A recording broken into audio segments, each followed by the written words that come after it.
आवाज़ सुनकर मुलाज़िमा भागते हुए पानी और फ्रेश जूस का गिलास ट्रे में रखे उसके सामने आई थी। बुआ कहाँ हैं? बुआ नमाज अदा कर रही हैं छोटी बीबी। उसने कहते हुए अपने फ्रूट फ्रेश पोमेग्रेनेट अनार के जूस का सिप लिया। बुआ और कितना टाइम लगेगा आपको? आ भी जाए ना, वो कुछ ऊंची आवाज़ में बोली। बुआ जो नमाज के बाद सलाम फेर रही थी, उनके चेहरे पर हल्की सी मुस्कुराहट खिली। अरे आ गई मेरी बच्ची। बुआ बाहर आते उसे देखकर बोली, कैसा रहा यूनिवर्सिटी का पहला दिन? बुआ बहुत बहुत अच्छा। वो उठते बुआ के गले में बाजू डालते उन्हें गोल गोल घुमाते बोली, अरे अरे दुआ क्या कर रही हो, मुझे चक्कर आ जाएंगे। बुआ उसे रोकते हुए बोली। बुआ, तस्लीम बानो की शादी के 15 साल तक अपनी कोई औलाद नहीं थी तो उनके मियाँ ने दूसरी शादी कर ली जिनसे उनके 4 बच्चे थे। मियाँ की दूसरी शादी के 3-4 साल तक तो वो उनके घर ही रही, मगर मियाँ की दूसरी बीवी उन पर बहुत जुल्म करती। वो सारा दिन काम करती रहती कोलों के बैल की तरह, पर उनके लिए 2 वक्त का खाना भी उनके मियाँ पर बोझ बन गया था। एक दिन तंग आकर वो घर छोड़कर मैके चली गई, जहाँ माँ बाप हयात नहीं थे। 2 भाई, उनकी बीवियाँ और बच्चे अपने अपने घर में खुशो आबाद थे, पर भाइयों ने कभी बहन की खबर तक ना ली थी।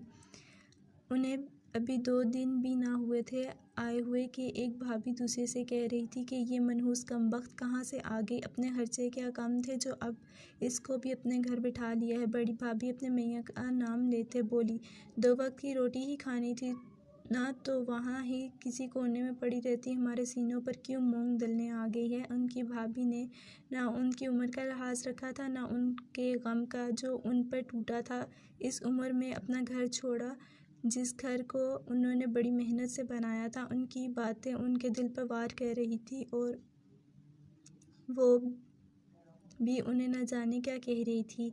उन्हें एक आंसू उनकी आंख से गिरा, जिसको पूछते हुए वो घर से निकल आई थी कि अल्लाह की ज़मीन बड़ी है, कहीं ना कहीं कोई ठिकाना मिल ही जाएगा। वो एक दीनदार औरत थी, वरना एक जगह कोई और होती तो खुदकुशी कर चुकी होती, पर वो जानती थी खुदकुशी इस्लाम में हराम है। उन पर अल्लाह की आजमाइशें थी, पर उन्हें सब्र और इस्तकाल से काम के साथ बर्दाश्त करनी थी। उन्हें घर से निकले काफ़ी वक्त गुजर गया था जब उनकी आंखों के आगे अंधेरा छाया। वजह, रात से उन्होंने कुछ खाया नहीं था, रात का खाना ही नहीं बचा था, इसलिए वो पानी का गिलास पीकर सो गई। उन्हें पहले से भी इस चीज़ की आदत थी, अक्सर मियाँ के घर भी उनके साथ दूसरी सौतन भी ऐसा ही करती थी। वो अभी सुबह सवेरे से वो घर के काम कर रही थी और खाना खाने के लिए हाथ धोकर किचन की तरफ जाने ही लगी थी कि उनके कानों में दोनों भाभीयों के जले कटे अल्फाज पड़े थे, जिस पर वो अल्लाह का नाम लेकर घर से निकल आई। अभी शाम के साए अपने पर फैलने लगे थे। पैसे थे नहीं उनके पास, सिर्फ 100 रुपया था जो उन्होंने बस के किराए के लिए रखा था। वो रात ऐसे सड़क पर तो नहीं गुजार सकती थी, इसलिए सोच रही थी कि अभी वो अपनी एक जाने वाली के पास चली जाती, पर उसे ही कह कर वो किसी के घर काम पे लग जाएंगी।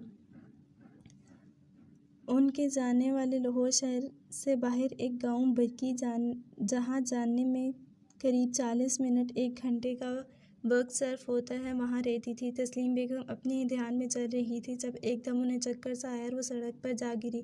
वो तो शुक्र था कि गाड़ी वाला आहिस्ता स्पीड में गाड़ी चला रहा था, जिसकी वजह से उनकी जान बच गई, वरना बहुत बड़ा हादसा हो जाता। और वो गाड़ी दुआ के बाबा यानी कि सलमान साहब चला रहे थे। वो एकदम गाड़ी से बाहर निकले। अरे बहन, क्या हुआ आपको? आप ठीक तो हैं? जी भाई साहब, मैं ठीक हूँ, वो एकदम उठते हुए बोली। आप इस वक्त से ऐसे सड़क के बीच में क्यों चली हैं? आपको किधर जाना है? सलमान साहब को उन्हें देखकर ही उनकी परेशान सूरत से कुछ समझ